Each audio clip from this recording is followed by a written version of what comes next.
les enjeux comportementaux sont fondamentaux pour réussir la transition écologique, la bascule vers l'action reste encore difficile.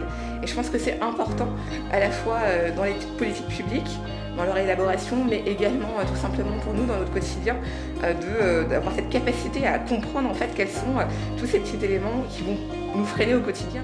La priorité, c'est d'arrimer toutes les questions d'aménagement du territoire à nos objectifs de développement durable. Donc la priorité, bien entendu, ça va être le projet de loi de la Convention citoyenne. C'est un projet de loi qui va nous mobiliser parce que c'est une vraie nouveauté. En vrai, ce sont des citoyens qui, pendant plusieurs mois, une petite année, se sont réunis.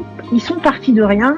Ils ont eu des experts. Ils ont écouté des propos contradictoires. Ils n'étaient pas d'accord. Ils ont fabriqué du consensus. Si on ne prend pas mieux en compte en fait les ressources naturelles dans les systèmes économiques, on va continuer de les exploiter sans se préoccuper de leur reconstitution. Puis un jour, quand il n'y en aura plus, eh bien on va se dire mais en fait oui, l'argent n'est plus comestible. Donc quand on a rabattu le dernier arbre et mangé le dernier poisson, on va s'apercevoir que l'argent n'est pas comestible. Il va falloir resanctuariser en fait ce qui n'aurait jamais dû cesser d'être, c'est-à-dire le vivant, et considérer qu'il ne peut pas y avoir de business viable sans un vivant en très très bonne santé.